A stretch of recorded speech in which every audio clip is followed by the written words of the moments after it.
Alright, what's in my lower half-inch drive socket drawer? Figure I'd complete the little series. This was the middle drawer. I did do a video on that. And I did a video on my upper drawer. And as you can guess, in my lower drawer there is more half-inch drive socketry. Sorry about some of the fan noise. It's hot. I'm going to run the air conditioner. And so this is where the rest of the socketry went. You know, I have deep well impacts. I have kind of miscellaneous here, and then like a lot of the fractional sockets, chrome deep wells, specialties, ended up down in this bottom drawer. And I will do a quick mention on this one. So I had bought a long time ago these CTA 3/8 double deep sockets. They only went up to 18 millimeters, so CTA I saw actually had a 19 millimeter. I ordered it, but it turns out the 19 millimeter was half-inch drive, which I thought was odd, but it's okay. I have like miscellaneous sockets that I have building up. Whenever I run into these 30-second sockets, I've been trying to build up a set of those. It is just, I believe it's almost, I haven't verified every size, but if you have a full 30 seconds socket set, you would actually have an argument to not need metric because you would have enough fractional sizes. And I have a couple of them here. These are old plums, and that's a 29 30 seconds. This happens to be a 21 30 seconds. Kind of neat picking those up. Random things. Here's one. I think this was actually a Popular Mechanics spring-loaded universal joint, which I actually have used a couple times.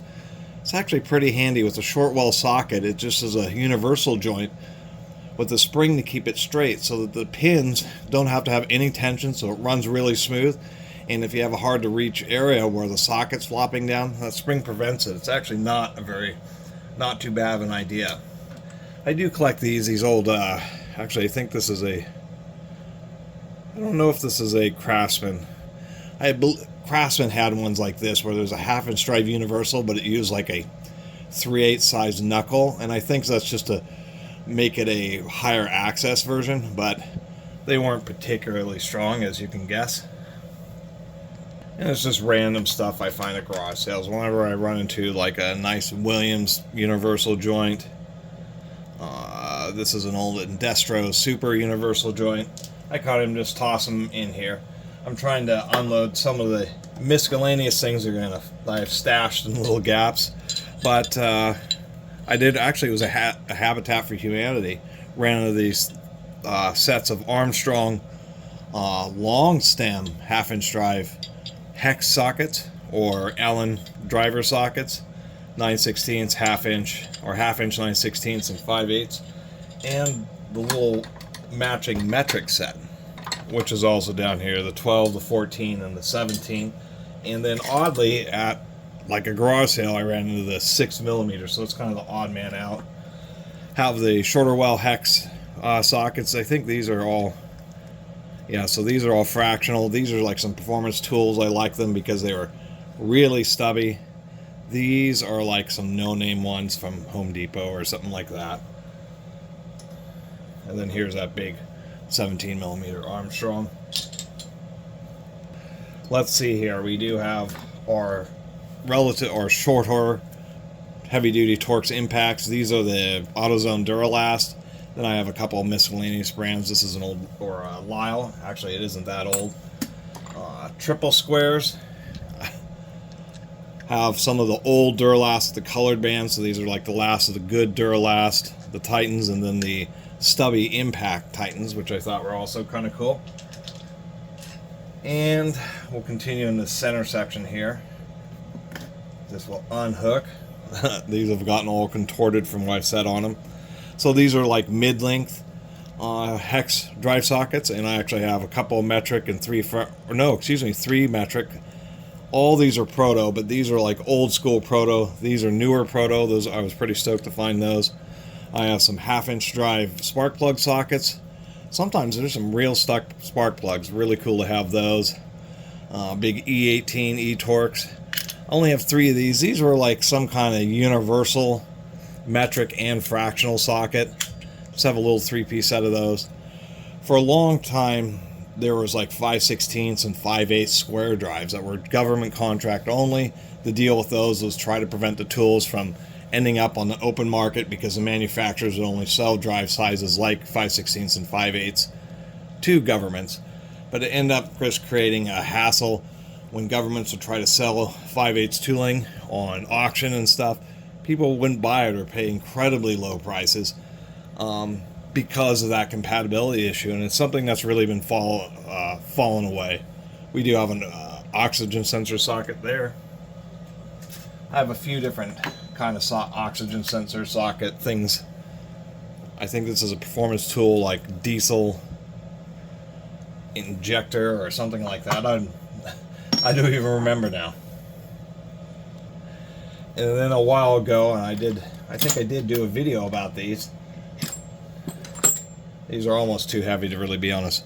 I did get the full Harbor Freight Icon metric and fractional sets of hex drive sockets, just because they were pretty heavy duty. They seem pretty nicely built. A lot of times these are the type of things that can fail on you. This is just a huge base. They were actually pretty nicely made,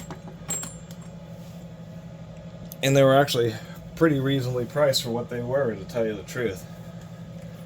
Trying not to forget how I had all this organized. We'll go over here. Here I have stud sockets. These are 1/2-inch drive, and I also have some 3/8 drive. These, I believe, are my old Matcos. Yeah, one of the few Matco tools I own is these shorter stud sockets. And then these, I don't know if these are like the Performance Tour or the Harbor Freight, but these were just slightly deeper stud sockets, and I kind of liked having both sizes, as well as them being 1/2-inch drive. All these big slot heads, these are known as drag link sockets, but anytime you just have a need to turn something that would be like a large flathead, it's really cool to have these drag link sockets. And then they just have all these different little sizes and different brands.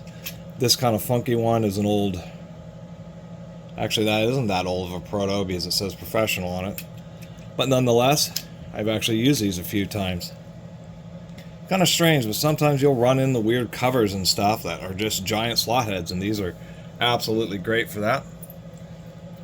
Down here we have the long-running Harbor Freight Pittsburgh Impact Allen sockets, or hex drive sockets, fractional and metric. I've had those for a long time. They've held up for the various things I've needed them for.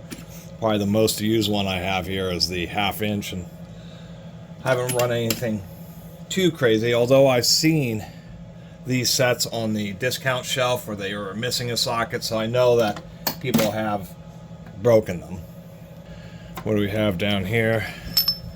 Oh yeah, I have this Koken tap driver, 1/2-inch drive tap driver socket, which is pretty cool, and I have that nested in a 12-point 1.5-inch deep well. Just hiding out down here. Some more miscellaneous stuff I have in the corner here, like large internal Torx Plus. This is the TP60. Different naming convention for Torx versus Torx Plus, which is a little bit odd. Random sockets, various universals. That's like a really heavy duty 1/2-inch drive, number 3 Phillips, and just various brands of universals, Snap-ons, Indestros, Williams, SKs, Protos. Just whenever I see a nice brand, I just can't help but to pick it up. Yeah, see, this is a Snap-on, and these type of things just get lost in the bottom of toolboxes. People just say, oh, it's another 1/2-inch drive universal, and it happens to be a Snap-on. That's how I find these. This is a Williams, and whenever I run into these brands, I'm just like, oh wow. Actually, this is a DeWalt. Why not?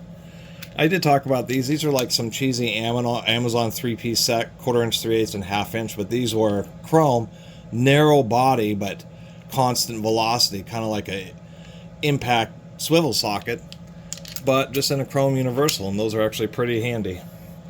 I do have the big Icon set of metric 1/2-inch drive impact swivel sockets. Those I liked a lot. 10mm through 24mm. It's an okay set. If I can get this out of here. These are Mac. I don't own a lot of Mac tools either, but this is a plug socket set. So these are just sockets. These are 1/2-inch square drive to various fractional other square drives, and there are a lot of oil plugs and that type of stuff use them, so that's what they're called, oil plug socket set. We have the Harbor Freight spline sockets. This is another one of those Koken tools, but this one was pretty neat because this is a double universal impact. So the universals tend to be limited to 30 degrees. This will make it around a 60 degree corner. Pretty invaluable. We can have an impact. It actually allows you to do things like this, to where you can actually offset and get around something. Allows us a variety of possibilities in accessing fasteners, although you lose a lot of power stacking joints like that.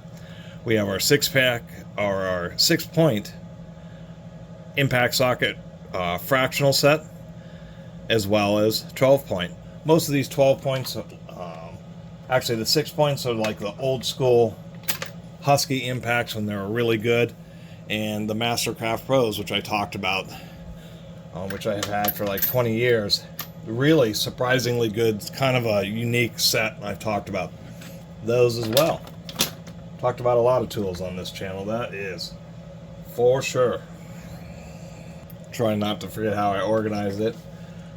Although it's not commonly needed.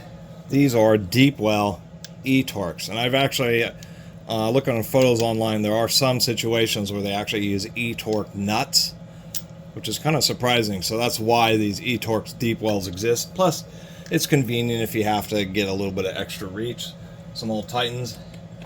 I have a too heavy to really be on a socket strip. These are my 12-point deep well fractional set, and most of these are just master mechanic, although I've run into here's like a true craft 1 1/8 inch, and that's how I build up a lot of these socket sets, is just one socket at a time. I think this is this is an old proto 1 1/16 inch, and start off with like a base set and then just build on that. Here I have some of the various impact universals. Just have a few, an Icon, Craftsman, Powerbuilt. My light's running out of power. These things are the kind of things that do break, and when they do, you want to have extras. And so once again, whenever I run into them, and then of course the Pittsburgh long stem impact torque sockets. And then the last thing here would be, these are metric and fractional 6-point deep well sockets, and I've got a pretty fair collection of these. I think going all the way up to 1.5 inches. This is actually O'Reilly's Power Torch Auto Parts had this pretty nice socket, 1.5 inch 6-point deep well, not super easy to find.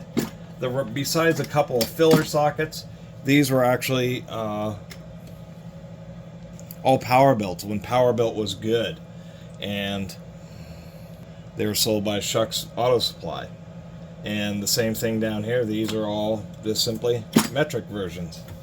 And once again, I fill out a couple like this 32 millimeter because it was a bit short. The Powerbuilt sets weren't, I would say, they weren't master sets.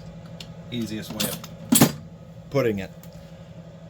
And that's how you build up tons of socketry. It's just when you have impact and non-impact, 12-point, 6-point, short well, deep well. And it's nice to have a lot of variety like this, simply because a lot of people break a lot of tools, ratchets, that type of stuff, and I just haven't had a lot of issues with that, mainly because when I need something heavy duty, I go and break a fastener with like a 1/2 inch drive. And if you have I guess trying to say appropriately sized tooling, you end up breaking a lot less tooling because you'll use a 3/8 inch or 3/8, and you're like, oh, I'm getting close.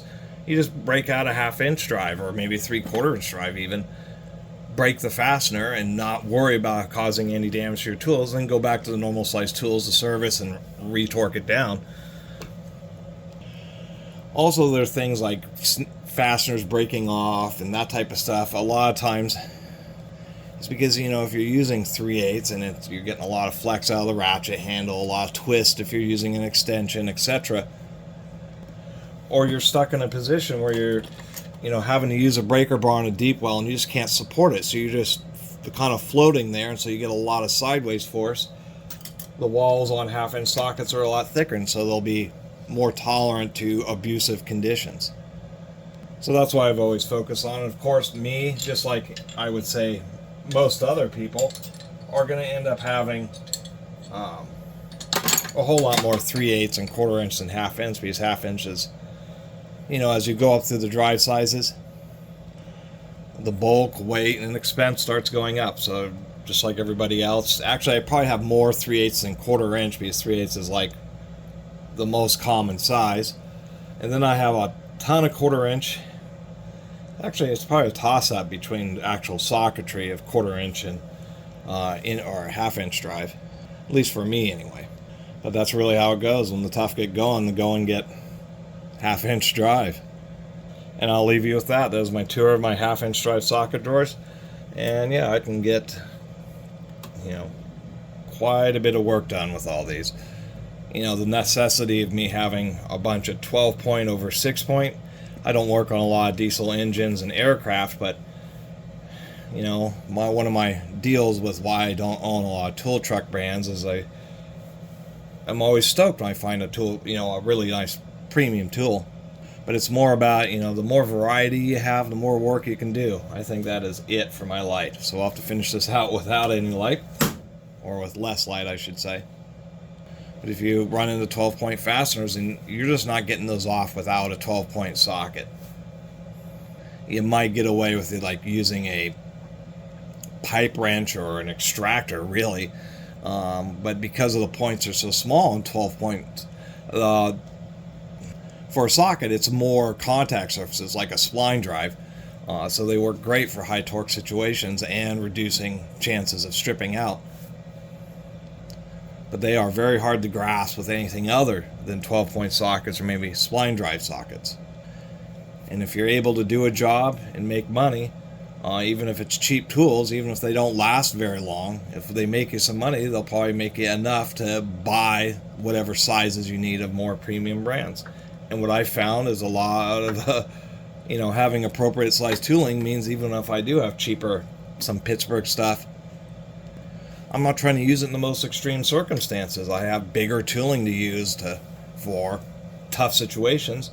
And so for the most part, I respect it, and it ends up respecting me back. Anyway, really appreciate you all watching. See you next time.